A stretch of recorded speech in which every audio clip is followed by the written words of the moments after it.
Hello and welcome to another edition of Goalmouth Scramble.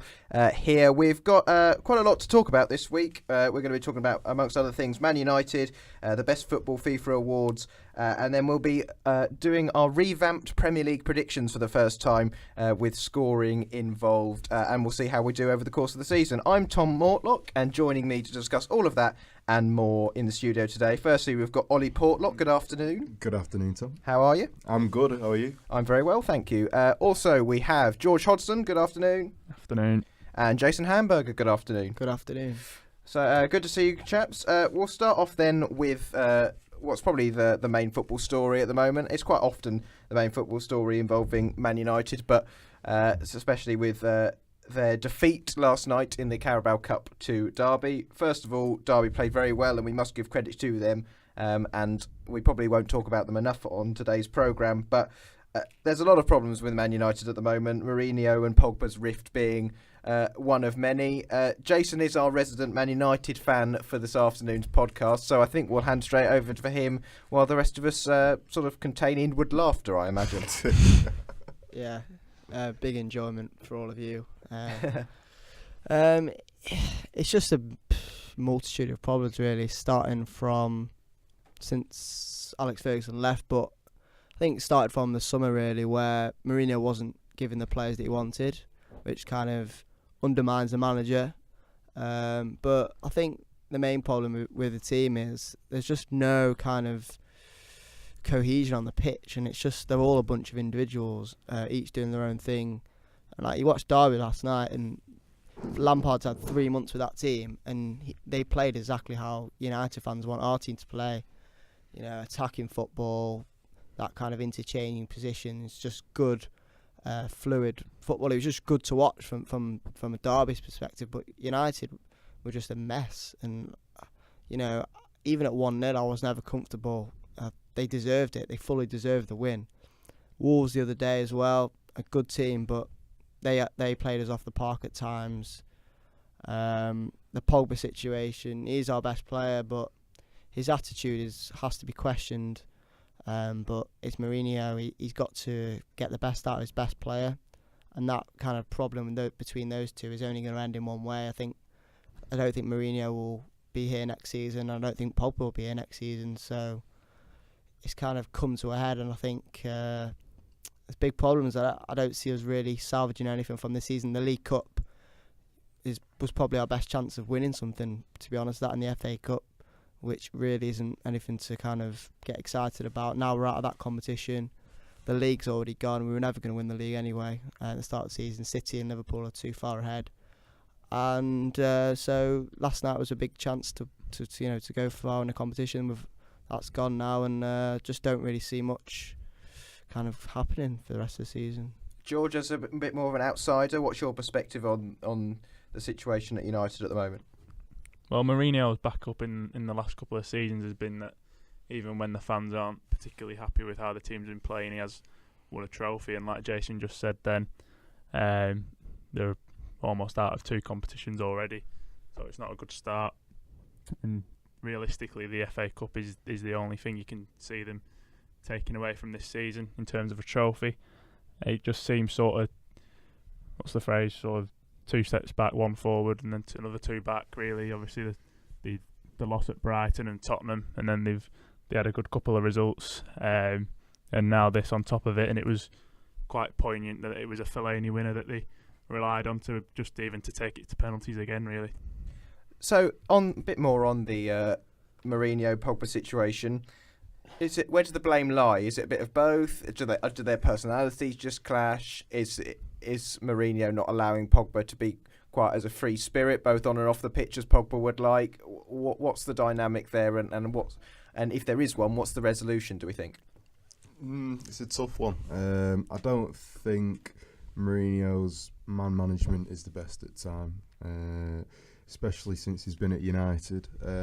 I believe Pogba's the sort of player where you have to give a bit of free rein on and off the pitch in order to get the best out of him. But I don't think Mourinho is that sort of manager. I think he runs normally quite a tight ship, and anyone who doesn't buy into his philosophy is normally booted out the team.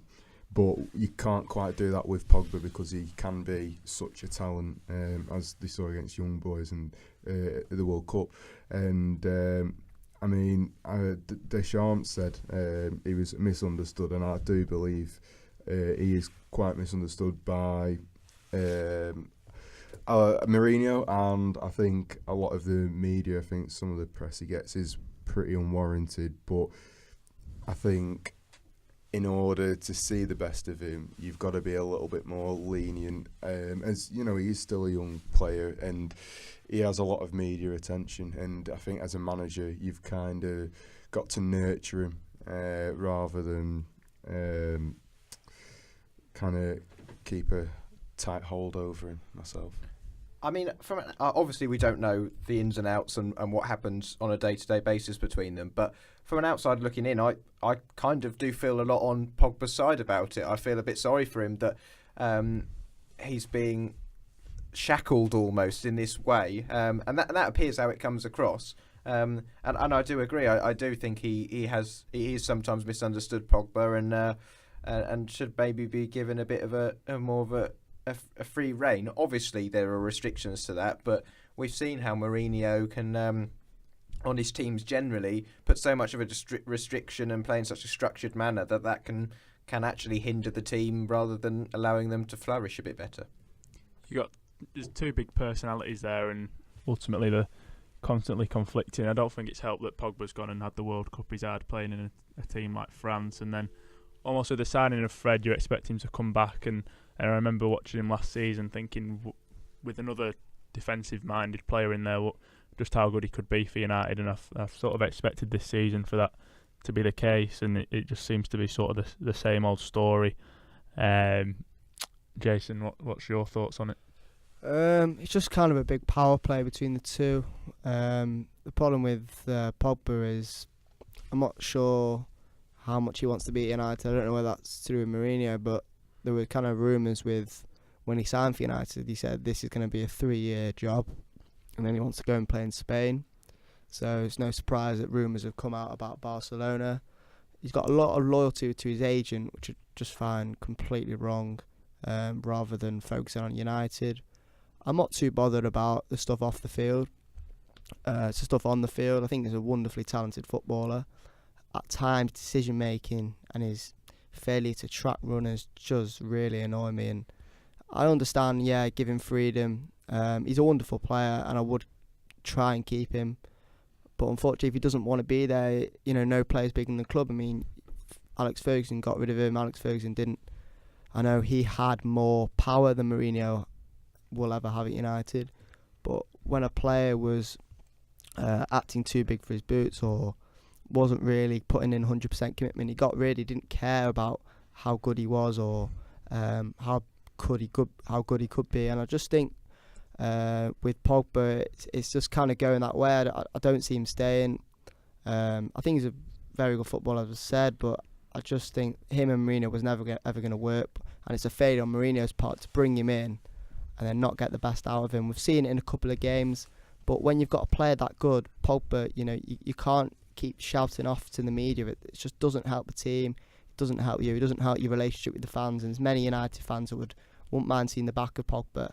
And how many games has he actually won for United? I mean, I know that's kind of down to you can't single him out in a way, but when we had Ronaldo, we were happy to take the Real Madrid rumours because he won us the Champions League, won us the Premier League. He was brilliant for us. With Pogba, it's not quite the same. I would like to keep him, but if we get the money and we get a player in who will be happy to be here and contribute as much as him, then that's football in the end of the day. But do you not think that might change if Mourinho was to leave? Which, the way it's going at the moment, it might be at the end of the season, might be even before that. We don't know. Will we see a completely different Pogba if a more attack-minded manager comes in and allows him that freedom, and then as a result of that, he might then go on to influence games as you'd hoping he would do? Yeah, possibly, but maybe if Zidane comes in, because that French link could work. But I don't know. I just think the Barcelona thing is is really strong. I know rumours are paper talk and all of that stuff, but I just think that the way that it's coming around, it just feels like Pogba's pretty much already told his friends and the kind of United board that he wants to go, and I just think that will happen in the summer. I might be wrong. I think Mourinho will go anyway, so I'm not sure how related that is, but I think Pogba will end up at Barcelona in the summer. A bit like Coutinho, it's kind of inevitable in a way. He's just hanging around until he goes, and that's the next move that he wants. I think it's partly to do with United aren't challenging for trophies like Barcelona are, so I don't blame Pogba. But I also think, he stayed 3 years at United. He wants to play in a different country. I think that was just a natural end. I don't think it's too much to do with the manager, even though he is unhappy with that as well. What about you other guys? Do you think Mourinho's close to leaving? Is Pogba close to leaving? Both, maybe? What do we think? Yeah, I don't think both will be there for much longer. I think you might see the best of Pogba without Mourinho. I think he's a sort of player you only need him to go and play in a team like Barcelona to see what the kind of player he could have been and just how big he could have been. But he also might be a player that needs to play in a team like Barcelona with world-class players around him, and that might get the best out of him as well.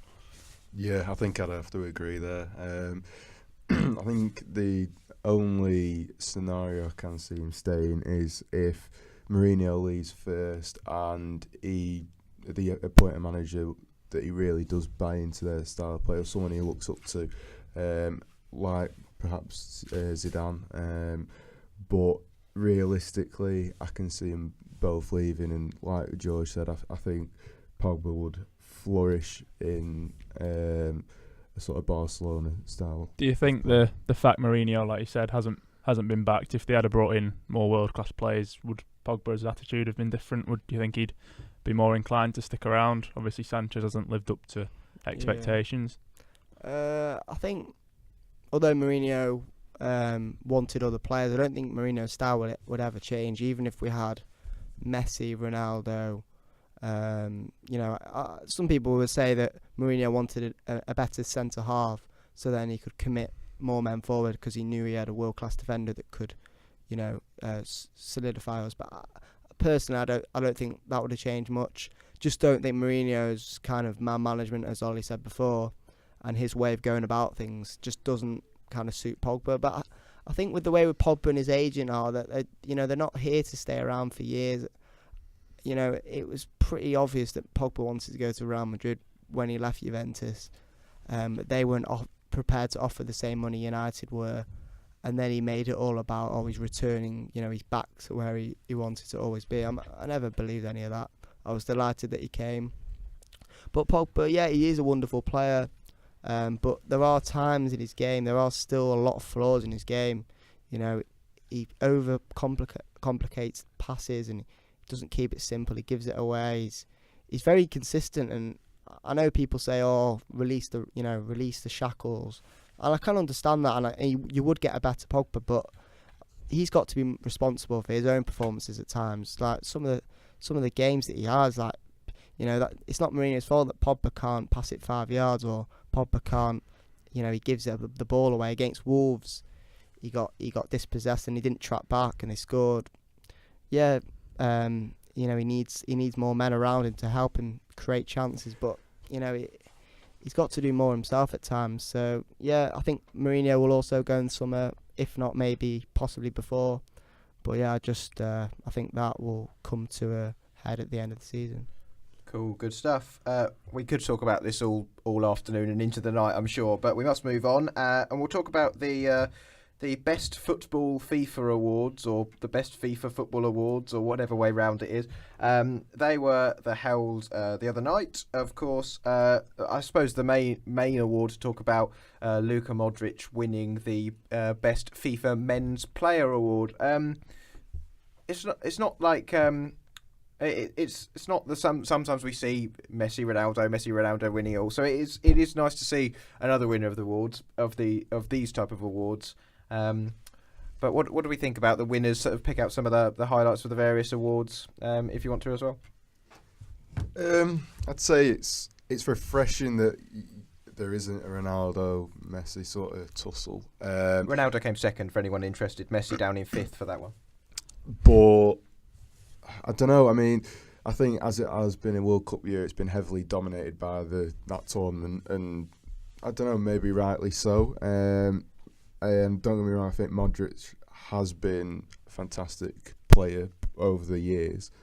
However, based solely on this year, I think, to me, I'd say Salah has been like playing out of his skin. I mean, he's come out of nowhere. A bit like Harry Kane over the last couple of seasons. I don't believe he has had received the accolades that I think he could have and probably should have received. I think for this year, I think Salah could have easily won that award. But I guess at the World Cup he didn't have a great World Cup, but I think his performances for Liverpool and driving the team all the way to the Champions League final, I think is something that on the Ronaldo and Messi level, what they do for Barca and Madrid, and as it is a yearly award, you know, there's no point looking further back or further forward. But I don't know, I'm not quite sure they've figured out these sorts of awards. I think these new awards that are after the kind of split up between that and the Ballon d'Or, and I still think they're trying to find their feet with these awards because they're putting out something like 4 World 11s of the other 44 players that didn't get in the first World 11. I don't really understand the point of that, especially with some of the selections. I think it's refreshing to see a player like Modric win an award like that, especially after the year he's had and the number of years he's been so consistent for. I think if Salah would have played all of the Champions League final and played a part in it, I think he might have won it. I think obviously Croatia's World Cup's been a massive factor. Modric was player of the tournament. I don't think anyone can question that. He was unbelievable really in the summer. Yeah, it's refreshing for someone like that, I think, to win the award, but I'm in agreement with Ollie, really. Yeah, I'm not a big fan of these individual awards, to be honest. I think, you know, it's, the team element gets too involved because, for example, if Real Madrid win the Champions League, then Ronaldo will inevitably get it. But personally, I don't understand how Ronaldo came second and Messi came fifth. If you actually watch the Ronaldo and Messi both play last season, Messi had a much better season. I know Ronaldo scored in a couple of Champions League games, but Messi was wonderful in La Liga, but that doesn't get kind of taken into account because they only really look at the Champions League and the World Cup. So I don't understand that. Modric, yeah, I love him as a player. I'm not quite sure he was the best player last season. I thought he was very, very good in the World Cup. But people forget that Croatia scraped past teams in winning penalty shootouts. And yeah, he had a good World Cup, but because they got to the final and he played very well in the semi-final against England, which gets highlighted, then yeah, I think the Salah. I thought Salah had a wonderful season last year, so you know, I wouldn't begrudge him winning it either. It's just one of those. It's very difficult because the World Cup is just heavily weighted towards that, so I can kind of see why they've gone for the Modric, but Messi gets unfairly judged because he's a genius. So if he has a season where he doesn't win the Champions League or doesn't drag Argentina with a defence of Marcus Rojo, Nicolas Otamendi to the World Cup, then he gets slated. So it doesn't surprise me that he didn't win it, but I would have probably gone for him. Fair enough. Looking at all the other categories of award, then Courtois won the best keeper ahead of Hugo Lloris, and Kasper Schmeichel were the 3 finalists for that one. FIFA men's coach Didier Deschamps winning that, understandably, for his success at the World Cup with France. FIFA women's player is Marta of Brazil ahead of Marijan of Germany and Hedberg of Norway. FIFA women's coach was Reynald Pedros for her time with his time with Lyon, and then onto the Puskás Award, which was of course won by Salah. Bit controversial, that one. A lot of people thinking that there were better goals out there, and some even alluding to the fact that maybe Salah had scored better goals throughout the season. So maybe there's something looking there. And then FIFA Fair Play Award as well went to Lennart Ty, who, this is a great story I thought, where he missed an Eredivisie game in Holland to donate stem cells to a leukemia patient. So can't really deny him that one. Well played to him. And then of course they had all of the World 11s, which was a bit complicated, and I won't really bother going into, but all the sort of usual names that you would kind of expect to be in that first team are in there. Moving on then to another story that this might affect some teams, particularly in the Premier League, and also some teams lower down who are looking to loan players, because FIFA have agreed to introduce rules that limit loan deals and reintroduce agent regulation as well. They plan to limit the number of players a club can loan out each season to prevent teams stockpiling talent. Now, I don't want to pick on any teams in particular, but the example that often gets used is Chelsea, who get a lot of players in and then seem to loan them out season after season, and then they never quite make it into the first team. I'm certainly in favour of this, because it means that there's a bit more of a chance for young players not to get stuck in one youth system, and maybe to play on a more permanent basis or a longer term for a club and get some affiliation with a club a bit lower down, and I think it's probably means that it's going to benefit their careers a bit more, and of course means that it's not an unfair way in which the academies and under 23 teams or whatever, teams like Chelsea can get all the good players in, and then other teams, either first teams or under 23 teams, miss out on having that talent because they've stockpiled it all. So I'm very much in favour of this. Yeah, for sure. I think it's long overdue. With Chelsea having about 40 odd players out on loan per season, to about 16 feeder clubs. I think it's ridiculous, but I think I'm glad it's coming now, because I think younger players are now more willing to venture abroad, especially to Germany, to try the hand at a different style of football. Notable mentions being Jadon Sancho going from Manchester City to Dortmund. More recently, we've had Reiss Nelson going to Hoffenheim. He'll be playing Champions League football, and RB Leipzig's pursuit of Ademola Lookman.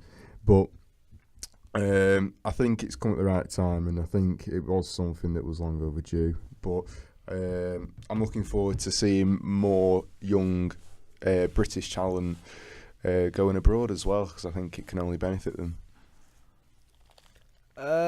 Yeah, I do agree with it. I mean, I think Chelsea's use of use of their players, loaning them out to Vitesse Arnhem and several other clubs, I think that's been completely.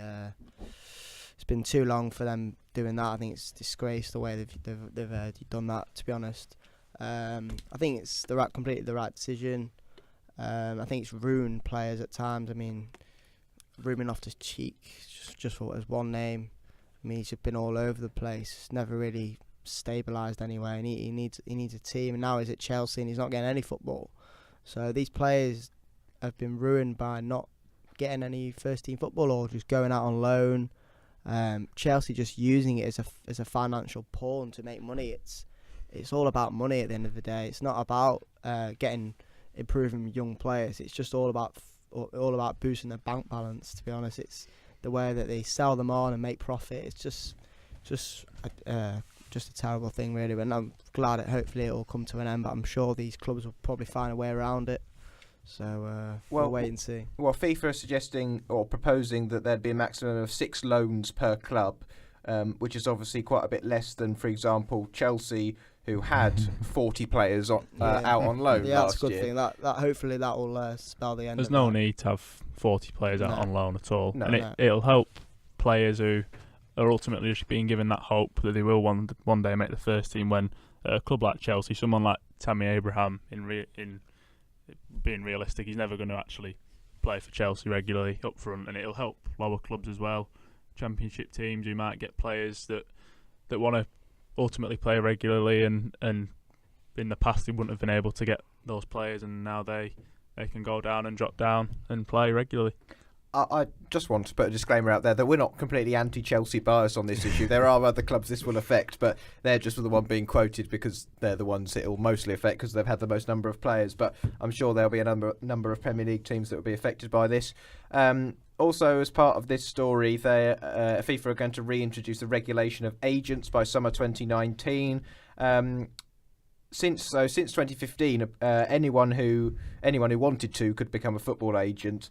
But I think that's something that they're looking to change. It's not quite clear on how they will do that, but they will sign off those proposals next month, apparently. Unfortunately, well, that's my view on it anyway, FIFA's proposals to cap agent fees have been dismissed, so they won't be carrying out plans to do that, which means that there'll be quite a lot of agents still collecting an awful lot of money.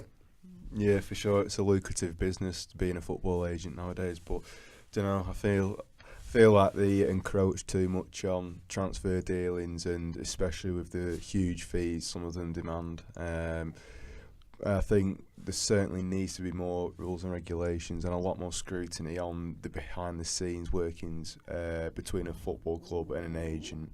I mean, we've seen George Mendes work with Wolves. I think he does a fine job there because that's been checked and by the EFL at the time, and it was all fine and all above board. But I do believe that sometimes agents hold football clubs to ransom over fees and players, and I don't agree with that whatsoever. And they make it more about the commercialisation of a player in a football club than the actual football. Yeah, I 100% agree with that. I mean, so many agents who are just absolutely milking, the clubs.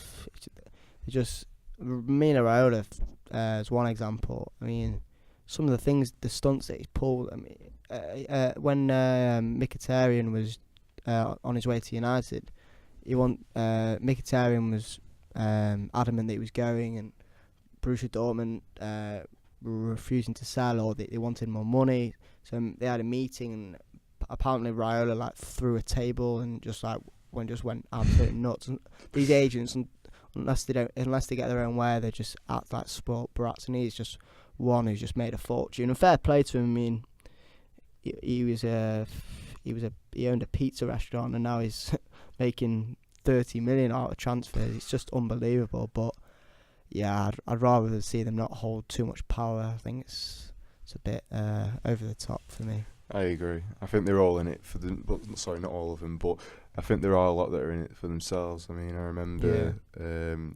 was it Riyad Mahrez? A couple of transfer windows ago, he turned up in Rome Airport, and he was supposedly going to agree a £40 million deal to go to Roma, and it turns out he was there all day because his agent had left him in the lurch. And you know, you do have to question what some of the motives of these agents are, as I do believe it is all financial and business with them. Yeah, there's no reason, there's no question why Alex Ferguson wouldn't deal with Mino Raiola when Pogba wanted to play when he was 16 years old, and he wanted a new contract, and he hadn't earned a new contract. Alex Ferguson said he'd never deal with him. He's the worst of the worst. George Mendes has got a good reputation, actually. He looks for the best of the players, but Raiola is just a disgrace. On that note, we're just talking about young players there, and one in particular, Phil Foden of Manchester City. Of course, he got his first Manchester City goal, I believe, in their 3-0 third round Carabao Cup victory away at Oxford. Gabriel Jesus and Riyad Mahrez being the other goal scorers. But we're just going to talk about Foden's chances of becoming, I don't want to use the phrase England's star, because we always build up young players too much, too early, I feel, in this country, in the hope that they'll be one of the world's top players. But Foden is looking like he does have a lot of potential if he gets that game time at Man City, which in cup ties, at least at the moment, he seems to be doing, so that's good news. I think Phil Foden is actually an unbelievable talent. He's one of those players that we've never really had in England, where he just glides across the pitch. It's a very rare talent. If you watch him, you think he was Spanish or French. He's just a brilliant player.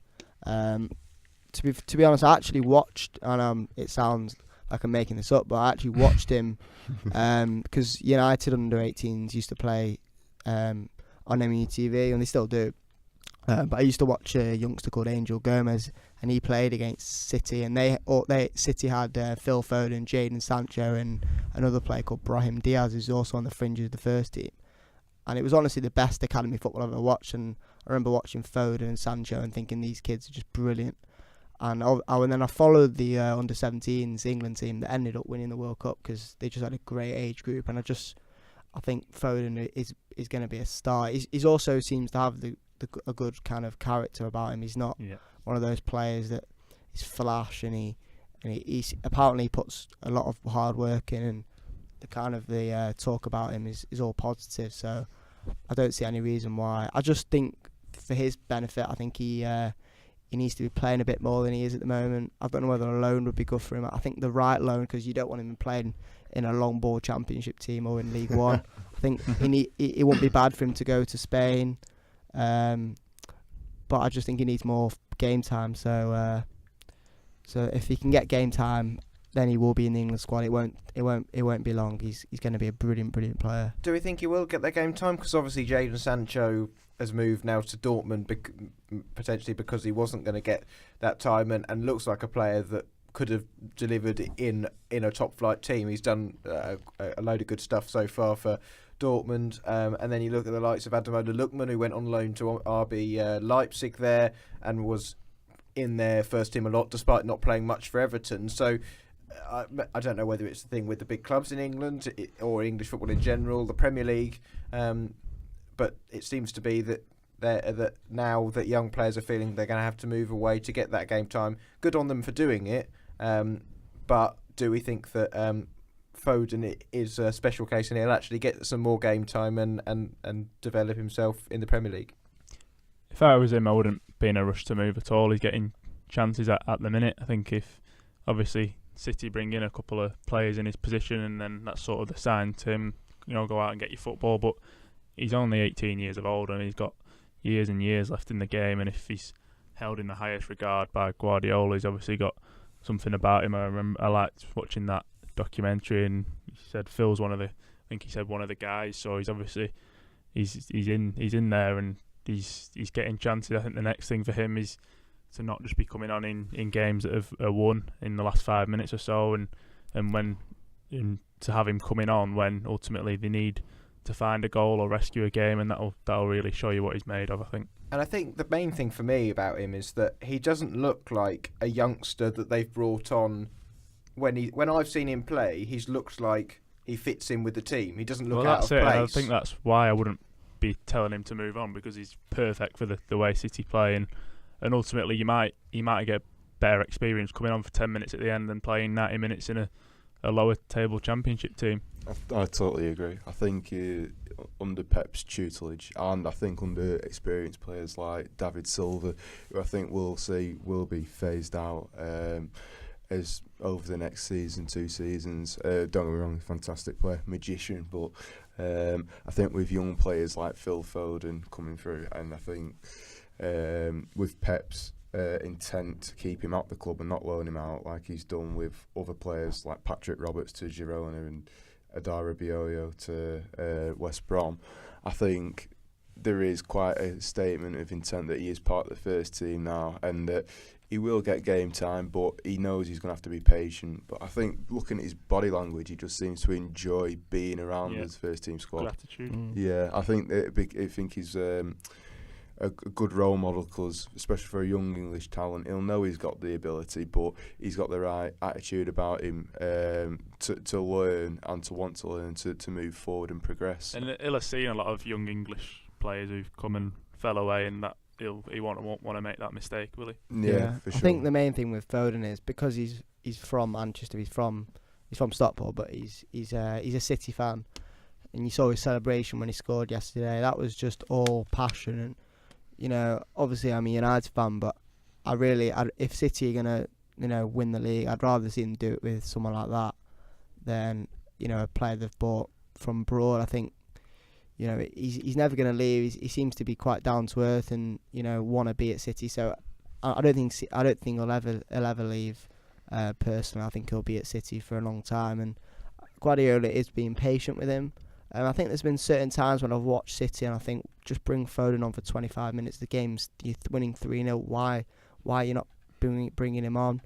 And Guardiola, it's a surprise to see that at times because he's seen as this kind of pioneer of giving young players a chance. But I've kind of sometimes thought he's underused them a bit. But I think he'll realise now, especially with Silva getting on a bit, there's no reason why he won't be getting more game time. I think he'll be in the first team in the next year or two.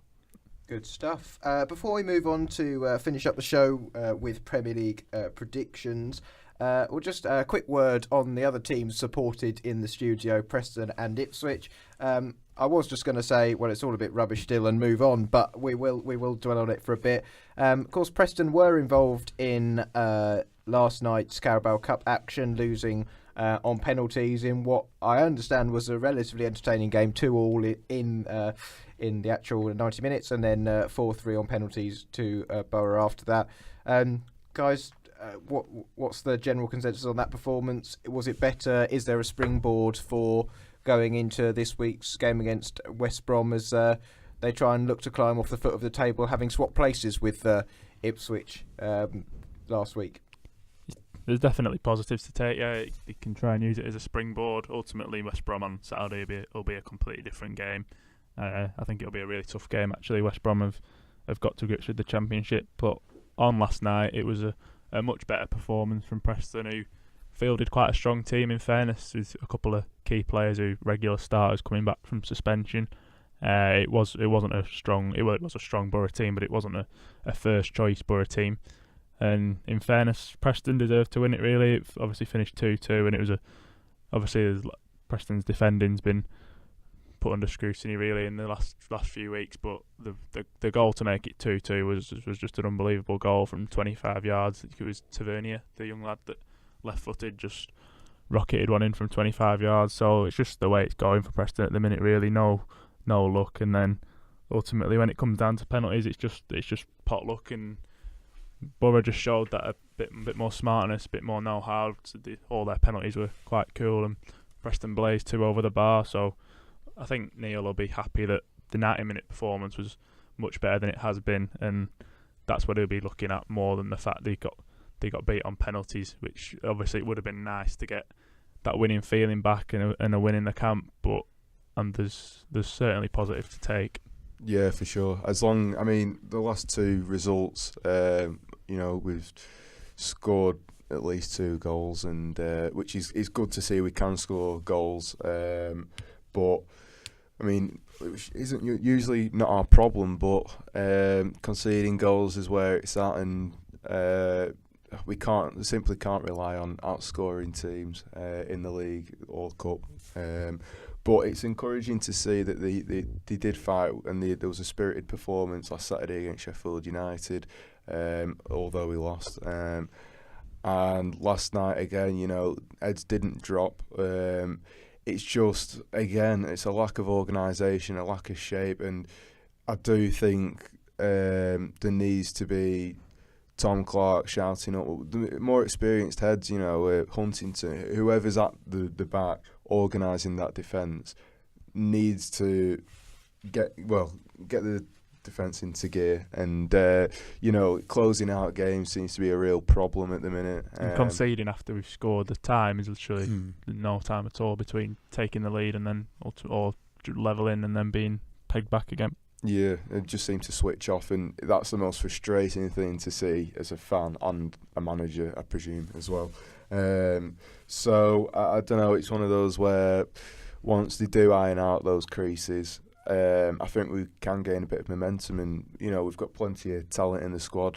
Pearson came back last night, and he'll drive the team forward when we need a bit of urgency. And I agree with George. It'll certainly be a tough game on Saturday, but it's a sort of game that I'm hoping someone will take by the scruff of the neck, and I don't care the manner of the win. But I do think we'll win it, and I do think we need to win it. I think it could be a scrappy game at times, but as long as we show the spirit and we get spirit performance out, I can't really complain. Score prediction? I'm going to say 2-1. George? I want to say we're going to turn it around, but West Brom are a really good team, and ultimately they've got one of the strongest attacking lineups in the league in Gale, Phillips, Rodriguez, and look, you don't just start defending really well overnight. So I can see us playing better, but I think this could be another loss. I think it'll be 2-1 to West Brom. I'm not a Preston fan, but I was just wondering, obviously the results have been poor so far this season.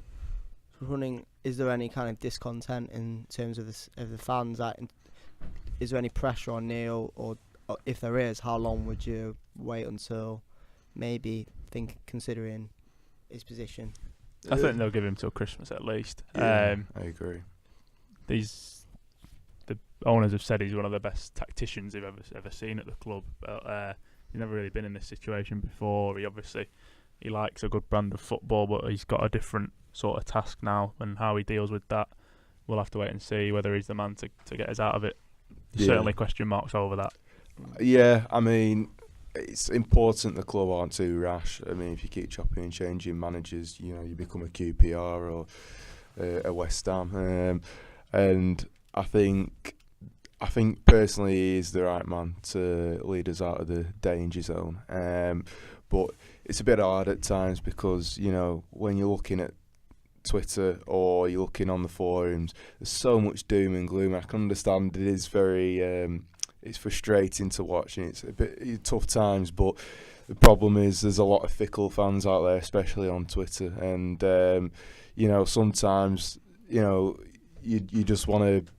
Well, I just have to turn my phone on to stop myself. It's not the place to be after a match. Yeah, that's for sure. I mean, I go on the forums and it's like everyone's calling for Neil to be sacked, and I'm like, I can't quite believe it. It's so knee jerk. It's reactionary after a loss. It's always the same. Yeah, but I mean, there is discontent. Obviously, I mean, we're not in the right position where we want to be, but I do think patience is needed, and give him till Christmas, see what goes on, and then if not, see what's about. I mean, Simon Grayson is always lurking about. Moisey, he's two names in the hat. Whether we'd want them or not, I don't know. But there's not managers out there long term who I think will do a better job. But if we're really in the dirt, there's managers out there who can come in and steady it for sure. Yeah, I'd totally agree. I'd get both those managers on a firefighters short-term contract. Yeah, that's the one, Jason.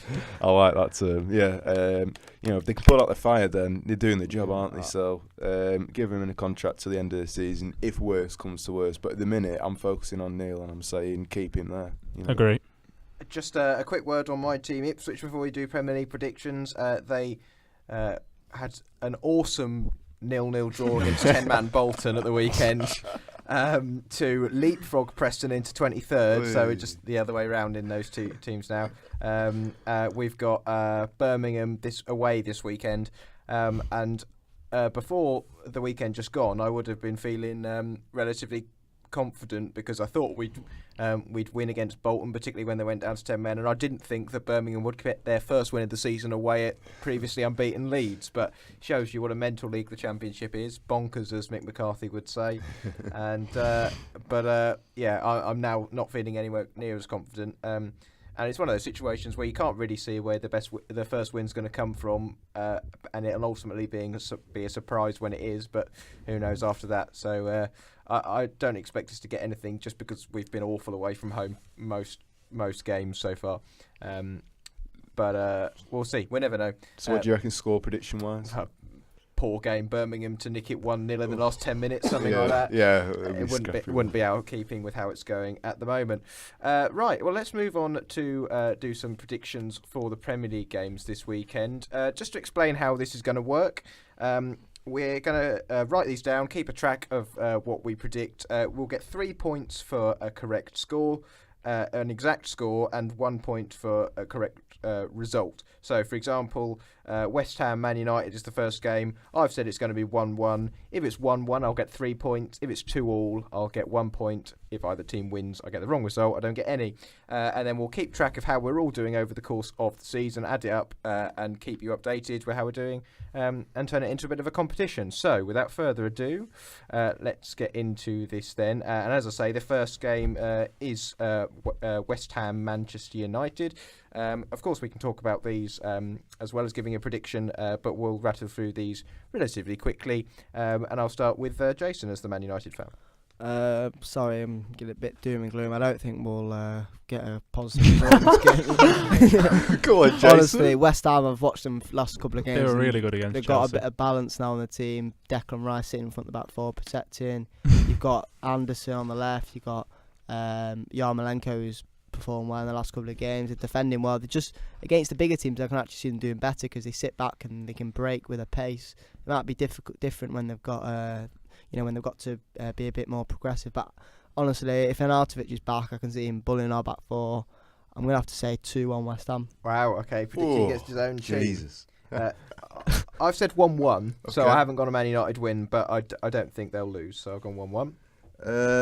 I'm going to go for 2-1 United. I can see Marouane Fellaini doing another cameo appearance, salvaging a result for the Red Devils. I don't know, West Ham at home, again, they're another one of these where the terrible atmosphere at home, I mean, It's true. you know, you look at the West Ham fans and they're fighting in amongst themselves half the time, not to be derogatory, but it's true, you know, it's been reported, and it's like, you know, it's a grand stadium and there's been a lot of controversy over it, but I don't think it's West Ham's home stadium just yet, and No. I do still think there's defensive frailties at the back for West Ham. Don't get me wrong, spirited performance in a London derby against Chelsea, but I presume Pellegrini will have galvanised that team for that particular result against United, another big team, and I do think they'll sit back, but I think personally, I can't see him winning myself. I still think United will scrape a result, unfortunately. Yeah, I'll agree with your score. I think if this was at Upton Park or the Boleyn Ground, I'd quite fancy West Ham United to get a result. Fans on top of the players, creating a real hostile atmosphere. But like Jason said, I was really impressed with West Ham against Chelsea. They sat in really well, and they have started to pick up a bit of form. But I think United will get a response from the derby game. I think it's quite a big pitch. I think it'll suit them. The fans will be loud. They'll be up for it. You mentioned Arnautovic. I think that could be key. Then you said he could bully the defenders. I think Lukaku could also bully West Ham's defence. So I'll go for 2-1 Man United. Okay, then moving on to the first of the 3 o'clock kickoffs on Saturday, then Arsenal-Watford. I'll kick this one off then. I've gone for a relatively straightforward 2-0 Arsenal win. I know Watford have had a good start to the season, but there's their start, and then there's going away to the Emirates, which is not going to be as easy as some of the other games that they've had. So 2-0 Arsenal for me. I think I'm going to go 1-1. Watford to get a point. Lovely. Yeah, I agree regarding the Emirates. I think it is. Arsenal played better there, but I just don't know. With Arsenal, I feel like again it's an organisational thing. Socrates, I know he's out actually, but I haven't been the most impressed with him in this playing out from the back that Unai Emery wants to sort of instill with Petr Cech, you know, shaky legs. I was going to say, it's not been his game, is it? You know what I mean? I'm not totally sold on that, but and I'm just waiting for another calamitous error, to be honest with you, from his playing out from the back. So and Watford, you know, I think they're a good side. They started well, but I don't know. I can't see him getting more than one goal. But then again, Arsenal, I'm still unsure about myself, so that's why I'm going 1-1. I think there'll be goals. I think it'll be a really good game. I've watched Watford at Fulham last week, and they were really good. They should have won. Missed a lot of chances. Obviously, Arsenal won their game against Everton, which they weren't brilliant in. Everton missed a lot of chances, which I think Watford will will take if they get them.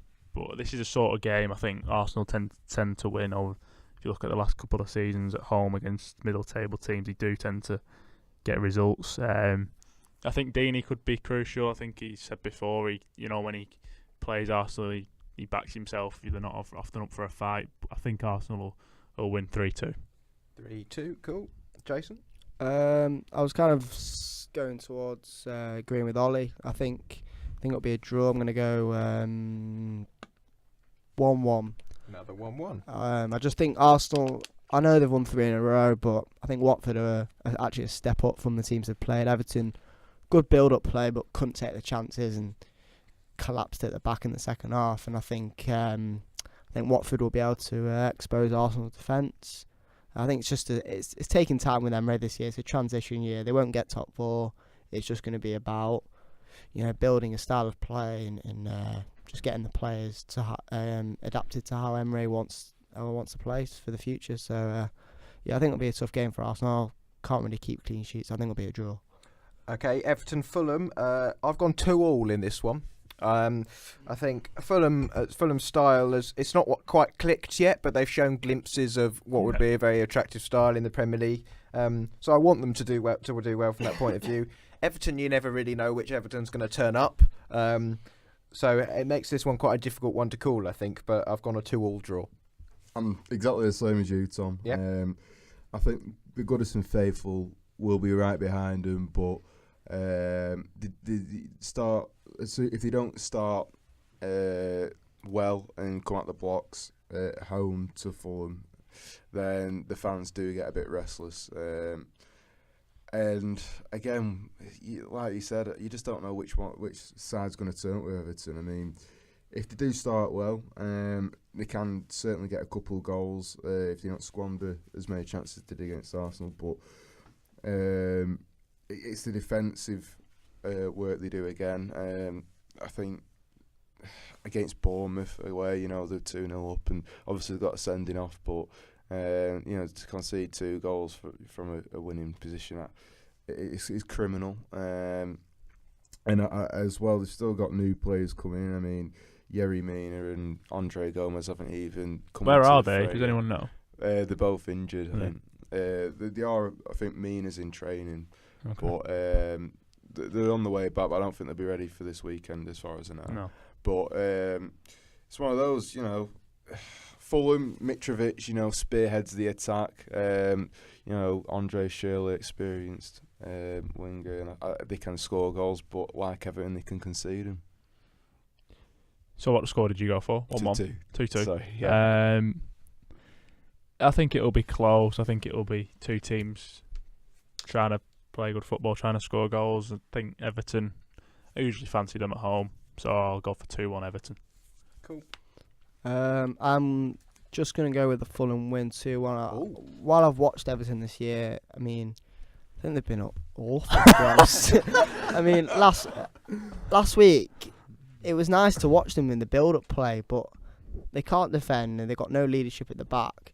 And for the money that they've spent... But do you not think it's like Arsenal, though, in that it is transitional, but I feel like the players they've got already at the club more suit in a way, yeah. Marco Silva's style. In fairness, if kind of backtracking a bit, I thought they did play quite well last week. Yeah.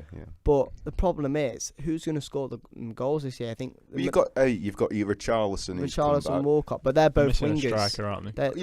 Don't get me wrong. Cenk Tosun, he's filled in all right, but I think most fans would have preferred them to sign a striker. And defensively, I think they got a result at Arsenal with a striker. Yeah, they would have. And like if they had Lacazette or Aubameyang, I know that's just kind of a scenario, but I think if they're one of those play for them, or even a Mitrovic, for example, who's playing for Fulham, I just think Fulham are more likely to. I think Fulham also set pieces for Everton, and I think they've conceded in every game.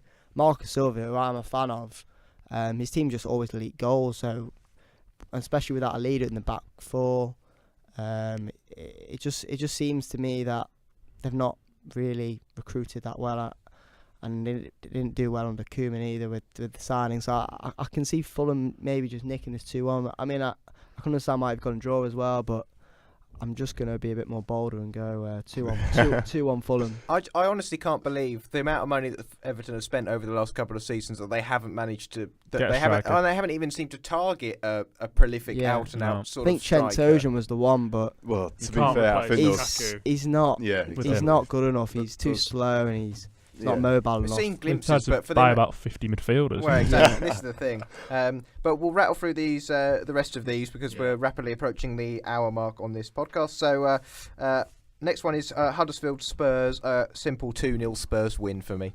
I'm going 4-0 Spurs. Wow. Rout, Okay. 4-0. Both go for 4-0. 3-0 Spurs. Huddersfield are doomed. So easy. Jason's really positive. If anyone's easy win for Spurs. They'll be back on track. In all seriousness, though, I do think Huddersfield will struggle this year. They had a good start Maybe last year. We'll talk about them next week. If they stay up, I will be absolutely gobsmacked. Man City, Brighton, 3-0 City. I've gone with another simple win. Same as you, Tom. 3-0. Yeah, I like Brighton, but they're a different outfit away from home. So I think City will win quite relatively comfortably. Yeah, 3-1. I can maybe see 3-1. Brighton nicking one. Yeah, 3-0 City. Walk in the park. I like you. Every home game for City, bar a shock loss to Lyon and maybe one other. They always win comfortably especially against these kind of teams. 3 United. Newcastle Leicester is next up. 1-1 I've gone with for this one. Difficult to call, I think. That is a tough one. I'm gonna say 1-0 Newcastle. 1-0 home win. Yeah, I think Newcastle need a win. Have they won yet? I don't think they've won yet. No league win yet. I always like Leicester. I always back them to score. 1-1. Yep. They have to win this game, Newcastle. And it might not be the right logic, because I do actually rate a lot of Leicester's players, Maguire, Maddison, to name a couple, but I'm just going to go 1-0 Newcastle. Just Benitez can find a result sometimes when they need one most. So I'm just going to go 1-0 Newcastle. Maybe wrong, but I'm going to go for it. I'm going to go 2-0 Wolves. I'm the same, 2-0 Wolves. Southampton I don't rate at all. Mark Hughes is not good enough to manage in the Premier League, in my opinion. Honestly, I think Wolves are probably the 7th best team in the league. 7th? Do you reckon they'll finish 7th? Honestly, they won't be far off United this season, genuinely. I mean that must be alarming as a United fan, but you've got to say they have some brilliant. Neves, Moutinho are just different class. Yeah, I'm a big fan of Willy Bolly at the back as well. If they had a top striker, they could finish top 6. Jimenez hasn't taken half the chances that he should have. They played us off the park at times. Just brilliant attacking possession football. I think they'll win comfortably. And this with Wolves, their only concern really so far is that they haven't put away as many as they haven't been as clinical as they should be. 30 shots against Burnley, should have been 7 or 8. But